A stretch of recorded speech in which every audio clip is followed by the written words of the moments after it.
ناظرین گرامی السلام علیکم ورحمۃ اللہ وبرکاتہ۔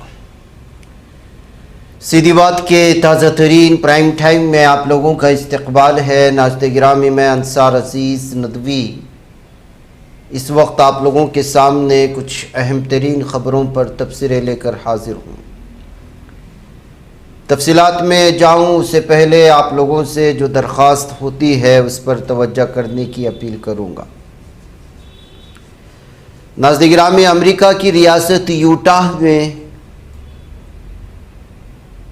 مسلمان پر نام پوچھ کر حملہ کرنے کا معاملہ پیش آیا ہے۔ ابھی 2 دن پہلے ہم نے پرائم ٹائم میں آسٹریلیا کی نیوز سنائی تھی کہ کس طرح سے اسلاموفوبیا کے چلتے نماز جاتے ہوئے ایک نمازی پر اس کا نام پوچھ کر حملہ کیا گیا تھا۔ اب جو امریکہ کی ریاست یوٹاہ میں ایک شاپنگ مال میں مذہبی شناخت کی بنیاد پر جان لیوا حملہ کیا گیا، اس نوجوان کا تعلق بھارت کے حیدرآباد کے علاقے سے ہے، جس کا نام سید سہیل الدین بتایا گیا ہے۔ اس پر چاقو سے جان لیوا حملہ کیا گیا۔ سہیل کا تعلق نظام کالونی ٹولی چوکی سے ہے اور کچھ عرصے سے وہ مال میں کام کر رہا تھا۔ چہارشنبے کو مال میں خریدی کے لیے آنے والا 48 سالہ پیٹر مائیکل لارسن نے پہلے اس سے ہندوستان اور مذہب کے بارے میں پوچھا، کیا تم مسلمان ہو؟ سہیل کے ہاں کہتے ہی ملزم نے چاقو سے تقریباً 15 وار کیے۔ پولیس کے مطابق ملزم نے مذہب کی بنیاد پر حملہ کرنے اور مسلمانوں کو قتل کرنا اپنا مقصد بتایا۔ پولیس نے واقعے کو نفرت پر مبنی جرم قرار دیتے ہوئے لارسن کے خلاف اقدام قتل کا مقدمہ درج کر کے اسے جیل بھیج دیا۔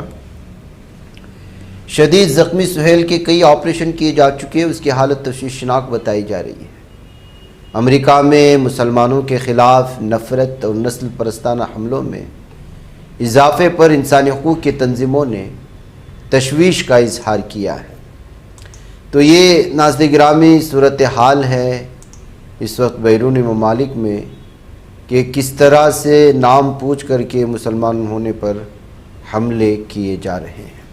ناظرین گرامی، ادھر امریکہ اور ایران کے درمیان جنگ ایک نئے موڑ پر پہنچ چکی ہے۔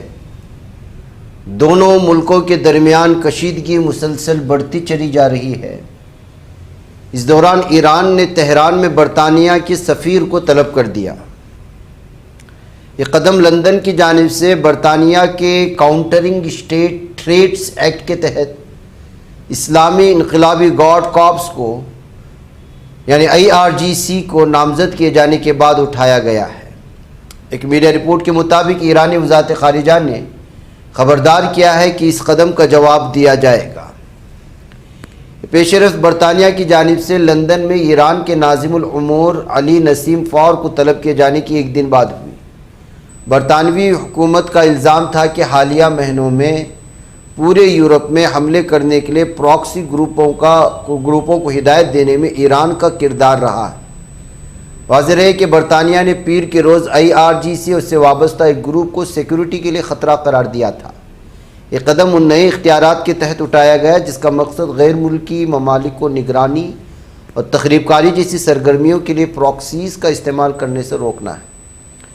IRGC ظاہر سی بات ہے ناظرین ایران کی وہ فوج ہے، لیکن اس کو جو ہے باقاعدہ اس طرح کے لسٹ میں شامل کرنے سے برطانیہ کے خلاف ایران کا غصہ بھڑکا ہے۔ ناظرین گرامی، ڈینا خراری ایک نام اس وقت پھر سے سرخیوں میں ہے۔ ایران میں امریکہ اور ایران کے درمیان جاری جنگ میں صدر ڈونلڈ ٹرمپ نے ایک بڑا دعویٰ کیا اور اس کا دعویٰ ہے کہ ایران نے ڈینا خراری نام کے ایک امریکی شہری کو ملک چھوڑنے کی اجازت دے دی، جنہیں غلط طریقے سے حراست میں رکھا گیا تھا۔ ٹرمپ نے ٹروتھ سوشل پر لکھا ہے کہ ڈینا خراری اب محفوظ ہیں اور ایران سے باہر ہیں۔ یونائٹڈ اسٹیٹ آف امریکہ نے ایران کے اس قدم کی تعریف کی ہے۔ شروعات میں ٹرمپ نے خاتون کی شناخت نہیں بتائی تھی، لیکن بعد میں ان کے وکیل نے ان کا نام ڈینا خراری بتایا ہے۔ امریکی شہری ڈینا خراری کو دسمبر 2024 سے ایران میں رکھا گیا تھا، انہیں اب رہا کر دیا گیا۔ مجھے بتاتے ہوئے خوشی ہو رہی ہے کہ میری کلائنٹ و امریکی شہری ڈینا کراری جو دسمبر 2024 میں ایران میں جھوٹے الزام کی وجہ سے پھنس گئی تھی، اب وہ آزاد ہے۔ ان کی رہائی کو یقینی بنانے کا کریڈٹ ٹرمپ کو دیا اور کہا ہے کہ سر ٹرمپ کی مسلسل کوششوں کے بغیر ایسا ہونا ممکن نہیں تھا۔ ڈینا کراری دسمبر 2024 میں اپنے اہل خانہ سے ملاقات کے لیے شیراز گئی تھی، لیکن حکام کے ذریعے ان کے پاسپورٹ ضبط کر لیے گئے، حراست میں لیا گیا، ان پر جاسوسی اور دشمن ملک کے ساتھ تعلقات کے الزامات لگائے گئے تھے۔ گزشتہ ماہ ایک امریکی افسر نے کہا تھا کہ امریکی حکومت ایران میں حراست میں لیے گئے کم از کم 6 امریکی شہریوں کے معاملے پر نظر رکھ رہی ہے، اس میں سے 2 کو غلط طریقے سے حراست میں لیا گیا تھا۔ ڈینا کراری کی رہائی ایسے وقت میں ہوئی جب ٹرمپ ایران پر امریکی فوجی حملوں میں اضافہ کرنے پر غور کر رہا ہے۔ ایکسکیوز کے مطابق تہران نے پہلے بھی امریکہ کے ساتھ کشیدگی کم کرنے کے لیے اس قسم کے اقدامات کیے ہیں۔ برائے ناظرین گرامی، اس وقت جو صورتحال ہے، ہم نے اس سے پہلے بھی ساری تفصیلات آپ کے سامنے رکھی ہیں۔ ایک دوسرے پر حملے کرنے کا سلسلہ لگاتار جاری ہے، ایران پر بھی اور امریکہ کے متعلقہ اڈوں پر بھی۔ اسی کے چلتے آج ایک اور تازہ ویڈیو ترجمان جو ہے IRGC کے، ان کی ویڈیو سامنے آئی ہوئی ہے۔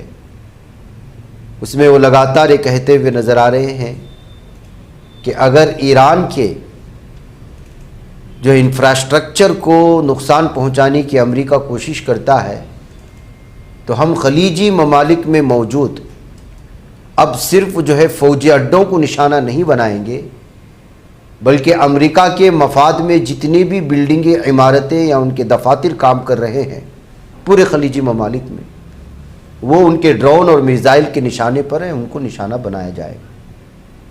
یعنی آپ ہم پر حملہ کر کے ایسی چوک کر کے بھاگ نہیں سکتے، ہمارے بھی میزائل کے نشانے پر آپ کو فائدہ پہنچانے والے، وہ چاہے عمان میں ہو، قطر میں ہو، دبئی میں ہو، بحرین میں ہو، جہاں کہیں بھی ہو، وہ بلڈنگیں، وہ عمارتیں ہمارے نشانے پر ہیں، ہم ان کو نشانہ بنائیں گے۔ تازہ دھمکی ایران سے آج دی گئی ہے، کیونکہ کل جو ہے امریکہ کی طرف سے یہ دھمکی دی گئی تھی کہ وہ اگلے دنوں میں مشہور پلوں کو اور دیگر انفراسٹرکچر کو نقصان پہنچائیں گے اگلے فضائی حملے میں۔ یہ بات کہی گئی تھی، جس کے جواب میں اس وقت یہ دیا گیا ہے۔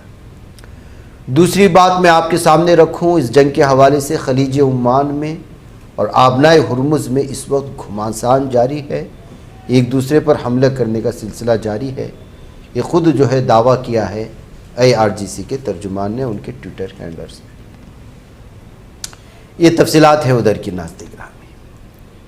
اب آئیے حیدرآباد کے ایک اسکول کی بات کر لیتے ہیں۔ حیدرآباد کے علاقے امبرپیٹ کے رہنے والی خاتون نے الزام عائد کیا ہے کہ تلک نگر کے خانگی اسکول میں زیر تعلیم ان کی بیٹیوں کے ساتھ اسکول کا ریاضی ٹیچر روی تیجا کئی دنوں سے نازیبا حرکتیں کر رہا ہے۔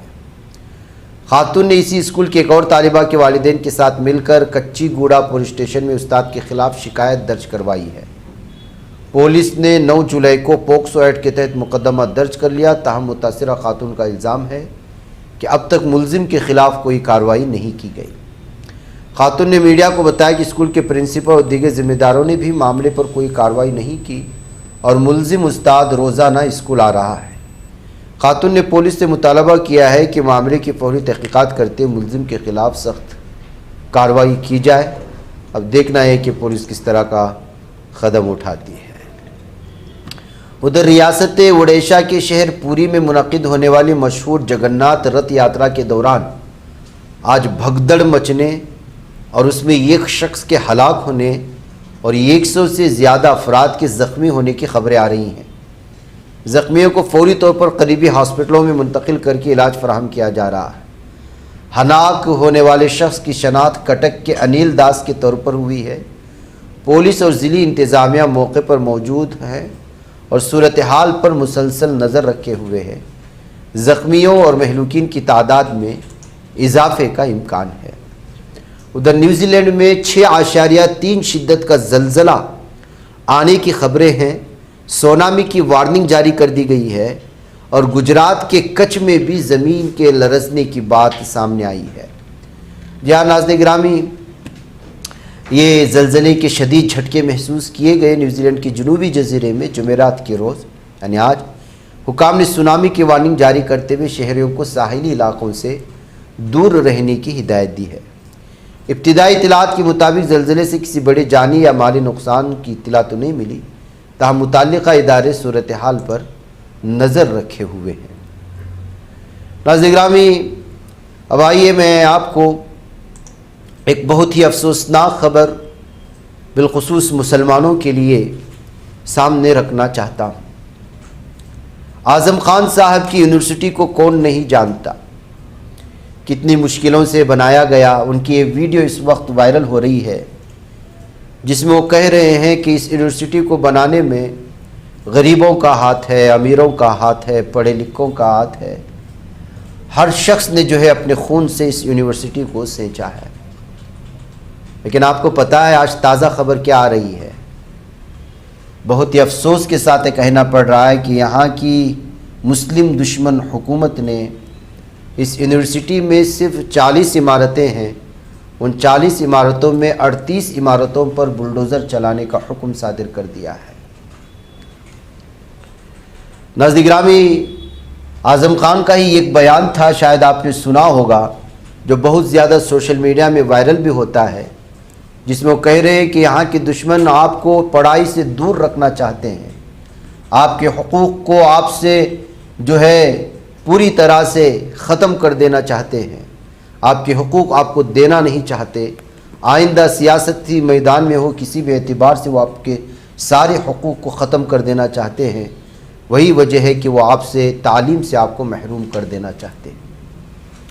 آج کا ایک ایک سچویشن ہم لوگ دیکھتے چلے جائیں تو محسوس یہی ہوتا ہے کہ اسلام دشمن طاقتیں بھارت میں ایک ایک سازش میں پوری طرح سے کامیاب ہوتے ہوئے نظر آ رہی ہیں۔ ایک طرف طلباء کا احتجاج چل رہا ہے وانگ چک کا، جس میں وزیر تعلیم کو استعفیٰ دینے پر مجبور کیا جا رہا ہے، مطالبہ کیا جا رہا ہے، اپیل کی جا رہی ہے۔ پڑھائی کا سسٹم پوری طرح تباہ و برباد ہو چکا ہے، نیٹ کے ایگزام کے پرچے وقت سے پہلے ہی لیک ہو جاتے ہیں۔ غریب طلباء جنہوں نے اپنی ساری زندگی پڑھائی میں لگائی وہ خودکشی کرنے پر مجبور ہو چکے ہیں، نظام تعلیم کے بگڑنے کی وجہ سے، اس سسٹم کے بگڑنے کی وجہ سے۔ وہیں مسلمانوں کو تعلیم سے محروم کرنے کے لیے دینی تعلیم سے بھی، عصری تعلیم سے بھی کس طرح کے جو ہے مدارس کے خلاف اس وقت سازشیں ہو رہی ہیں، ہو چکی ہیں۔ کتنے مدارس کو قانون کے نام پر، لاپرواہی کے نام پر، جبراً کسی جگہ پر قبضہ کرنے کے نام پر شہید کیا جا چکا ہے، کالعدم قرار دیا جا چکا ہے، سب کچھ ہو چکا ہے۔ اب جو ہے کچھ ہی یونیورسٹیاں بچی ہیں جو مسلمانوں کے نام سے منسوب ہے اور گزشتہ کئی سالوں سے وہ خدمت انجام دے رہی ہیں۔ اسی میں سے ایک یونیورسٹی اعظم خان کی تھی۔ اب اس اعظم خان کی یونیورسٹی میں 14 بلڈنگوں کو، 40 میں سے 38 بلڈنگوں کو اگر منہدم کرنے کی یہاں کی یو پی حکومت جو ہے حکم صادر کرتی ہے تو آپ اندازہ لگائیں کہ مسلمانوں سے وابستہ ہر چیز کو چھین لینے کی سازشوں میں اسلام دشمن طاقتیں، یہ ہندوتوا ذہنیت اپنی پوری سازشوں میں کس طرح کامیاب ہوتی ہوئی نظر آ رہی ہے۔ اس یونیورسٹی کو بنانے میں سبھی کا یوگدان رہا ہے، پڑھے لکھے لوگوں کا، ان پڑھ لوگوں کا، پیسے والوں کا، غریب لوگوں کا، محنت کشوں کا، مزدوروں کا، ٹیکنیشینز کا، نان ٹیکنیشینز کا، انٹلیکچوئلز کا، نان انٹلیکچوئلز کا، اور سب لوگوں نے مئی جون کی گرمی میں یہاں کام کیا ہے مزدور کی حیثیت سے، پڑھے لکھے لوگوں نے، پیسے والے لوگوں نے، لیکن حساس لوگوں نے، اور انہوں نے یہاں اینٹیں ڈھوئی ہیں، پھاوڑے چلائے ہیں، بنیادیں کھودی ہیں، اور ان عمارتوں کو جب بنایا جا رہا تھا تو اس وقت مستری لوگوں کے ساتھ، مزدوروں کے ساتھ ایک مزدور کی حیثیت سے کام کیا ہے، اور 20-50 لاکھ روپیہ، بلکہ ہم کہہ سکتے ہیں کہ کروڑوں روپے کی مزدوری شرم دان کے مادھیم سے یہاں کی گئی ہے، اور اس کا گواہ گزرا ہوا اتہاس بھی ہے۔ آپ کے پاس میرے خیال سے وہ بائٹس بھی ہوں گے اور آپ ہی کی بنائی ہوئی وہ فلمیں ہیں جن میں آپ نے وہ سارے مناظر دکھائے ہیں. ہم ایک بار پھر پردیش واسیوں سے اور خاص طور سے ضلع رامپور کے اپنے شکشا کے پریمیوں سے، تعلیم سے محبت کرنے والوں سے یہ اپیل کرنا چاہتے ہیں کہ وہ آئیں، شرمدان کا حصہ بنیں، اور یہاں جو پچھلے 4-5 سالوں میں جو اس کے ساتھ ایک امانوی انیائے ہوا ہے اسے اپنی محنت سے نیائے میں بدلنے کی کوشش کریں، اور یہاں پیدا ہونے والے جنگل کو ایک خوشنما چمن بنانے کی کوشش کریں. I would like to invite you for shramdaan. Thank you. بظاہر آپ کو بہت سارے قانون جو ہے چیزیں دکھائیں گے کہ یہ نہیں ہے، وہ نہیں ہے، اصل میں ایسا نہیں ہے. کتنی ہی ایسی یونیورسٹیاں ہیں، کتنی ہی ایسی اسکولز ہیں، کتنی ہی ایسی تعلیمی ادارے ہیں جن کو اگر مکمل طور پر چھان بین کی جائے تو قانونی طور پر کہیں نہ چھوٹی تو غلطی تو ملے گی. کیا ان تمام یونیورسٹیوں کو ختم کر دیا جائے گا؟ کیا ان تمام تعلیمی اداروں کی بلڈنگوں کو گرایا جائے گا؟ اس سوال کے ساتھ آج یہ ہمیں بڑے افسوس کے ساتھ آپ کے سامنے بات رکھنی پڑ رہی ہے کہ اس علاقے کے ایم پی آج وانگ چک کے اس پروگرام میں موجود ہے، تصویر کشی کر رہے ہیں اور طلباء کے پیچھے کھڑے ہونے کا دعویٰ کر رہے ہیں، لیکن انہی کے اسی علاقے کے ایم پی اپنے لیڈران کو یوگی حکومت کے سامنے احتجاج کرنے پر یا اس بات پر آبجیکشن کرنے پر بھی نہیں ابھار سک رہے ہیں. آپ اندازہ لگائیے کہ اپنے ہی پارلیمنٹ کے حدود میں آنے والے ایک یونیورسٹی کو جن سے مسلمانوں کی وابستگی ہے، سارا کچھ ہے، اس کے 38 عمارتوں کو گرانے کا حکم صادر ہوتا ہے، اس پر کوئی بات نہیں. ہم وانگ چک اس میں شامل ہونا چاہیے، اس سلسلے میں مکمل طور پر سپورٹ کرنا چاہیے، لیکن یہاں اگر ہو رہا ہے تو وہاں بھی ہو. تو یہ صورتحال ہے ناظرین گرامی، اور اس سے افسوسناک بات یہ ہے کہ اتنے بڑے بڑے فیصلے ہو رہے ہیں. 130 سالہ پرانی مسجد کو بنگال میں شہید کرنے یا اس کو منتقل کرنے کے فیصلے ہو رہے ہیں. ہماری ساری قیادت سوئی پڑی ہے، ہماری سارے لیڈران خاموش ہیں، ہماری قیادت خاموش ہے، ہماری سیادت خاموش ہے، ہماری تنظیمیں خاموش ہیں. کوئی کچھ بولنے کو تیار نہیں، کم سے کم احتجاج تک درج کرنے کو تیار نہیں ہے. آپ اندازہ لگائیں 136 سال پرانی کلکتہ ایئرپورٹ میں موجود مسجد کو اس کو جو اچانک ختم کر دیا جا رہا ہے. یہی وجہ ہے کہ چودھری صاحب نے ایک بار پھر جو ہے اب صدیق اللہ چودھری صاحب جو جمعیت علماء ہند سے وابستہ ہے، پریسیڈنٹ ہیں ویسٹ بنگال اسٹیٹ کے اور سابق منسٹر ہیں، وہ جو ہے اس وقت مسجد کی کمیٹی ممبران کے ساتھ جو ہے احتجاج درج کرنے کی بات کر رہے ہیں. تو صورتحال بہت ہی بھیانک ہوتی جا رہی ہے ناظرین گرامی مسلمانوں کے تعلق سے. 2 دن پہلے ہم نے کس طرح سے سنبھل میں جو ہے ایک عیدگاہ گرایا گیا، پھر درگاہ کس طرح گرایا گیا، اور اب اعظم خان کی وہ یونیورسٹی کے 38 عمارتوں کو منہدم کرنے کی بات. آپ کی کوئی بھی حق جو ہے آپ کے پاس رہنے نہیں دیا جا رہا ہے. SIR کے ذریعے سے آپ کی شناخت چھین لی جا رہی ہے، آپ کی تعلیمی اداروں کو نشانہ بنا کر آپ سے تعلیم کے حقوق نکال لیے جا رہے ہیں، آپ کے مساجد، درگاہ اور مدارس کو نشانہ بنا کر کے آپ سے آپ کی ایمان کا حصہ چھین لیا جا رہا ہے. اور بھارت کی 25 سے 30 کروڑ کی مسلم آبادی خواب خرگوش میں مست ہے، وہ اپنی زندگی میں مست ہے. ان کو پتہ ہی نہیں ہے کہ اندرونی سطح پر آپ کی پوری قلعوں کی بنیادیں کس طرح سے ڈھیلی کی جا رہی ہیں. مجھے اجازت دینا ناظرین. السلام علیکم ورحمۃ اللہ وبرکاتہ.